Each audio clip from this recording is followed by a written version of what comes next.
Film की कहानी 1988 में डेरी, मेन के छोटे से शहर में शुरू होती है। जॉर्जी डेनब्रो, एक मासूम बच्चा, बारिश में कागज की कश्ती तैराने के लिए बाहर जाता है। उसका बड़ा भाई बिल बीमार होता है और उसे कहता है कि ख्याल रखना। बारिश का पानी तेजी से सड़क किनारे नाली में बह रहा होता है और जॉर्जी की कश्ती गटर में गिर जाती है। जब जॉर्जी अपनी कश्ती निकालने के लिए झांकता है तो उसे एक अजीब और डरावना जोकर दिखाई देता है। ये पेनीवाइज नाम का खौफनाक जोकर होता है जो उसे मासूमी से बहलाने की कोशिश करता है। पेनीवाइज जॉर्जी को कश्ती वापस देने का झांसा देता है और उसे खेलने का लालच देता है। जैसे ही जॉर्जी करीब आता है, पेनीवाइज अचानक उसका हाथ पकड़ लेता है और काट देता है।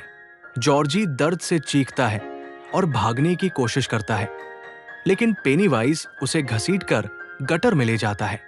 1 साल बाद बिल अब भी अपने भाई की गायब होने की गमगीन यादों में डूबा रहता है।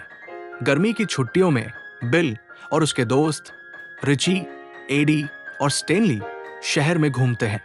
इस दौरान वो बेन हेस्कॉम नाम के एक लड़के से मिलते हैं जो डेरी की अजीब गुमशुदगी की कहानियों पर रिसर्च करता है।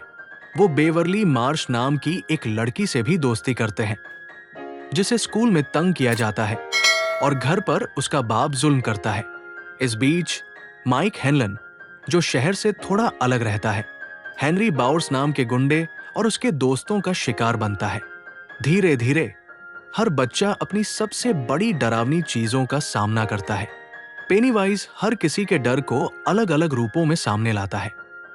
कभी बीमारी, कभी डरावनी पेंटिंग, कभी जलता हुआ घर और कभी मरे हुए लोगों के रूप में।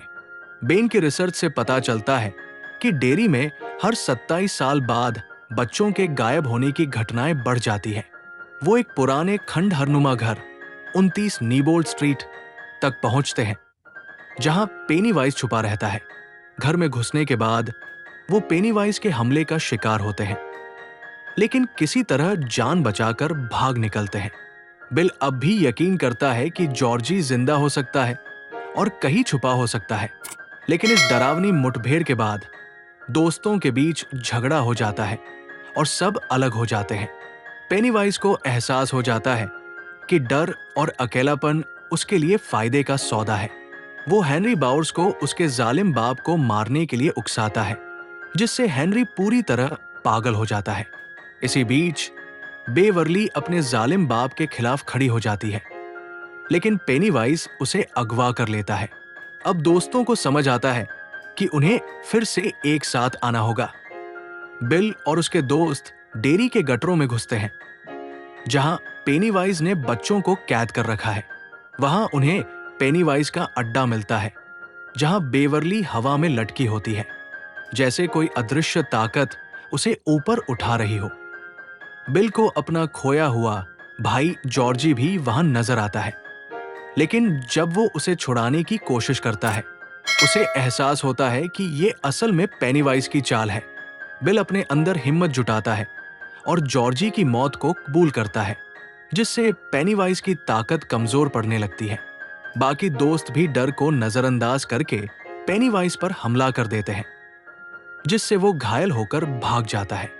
बेवरली बताती है कि उसने ख्वाब में देखा कि पेनीवाइज 27 साल बाद वापस लौटेगा, इसलिए सब दोस्त मिलकर एक सम खाते हैं कि अगर वो कभी लौटा तो वो भी वापस आएंगे।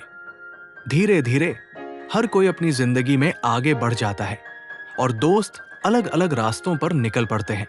बिल अब भी अपने भाई की मौत से उभर नहीं पाया होता, लेकिन बेवरली के साथ एक आखिरी मुलाकात करता है। गर्मी का मौसम खत्म होता है और फिल्म चैप्टर 1 के टाइटल के साथ बंद हो जाती है। ये इशारा करता है कि पेनीवाइज की दहशत अभी खत्म नहीं हुई।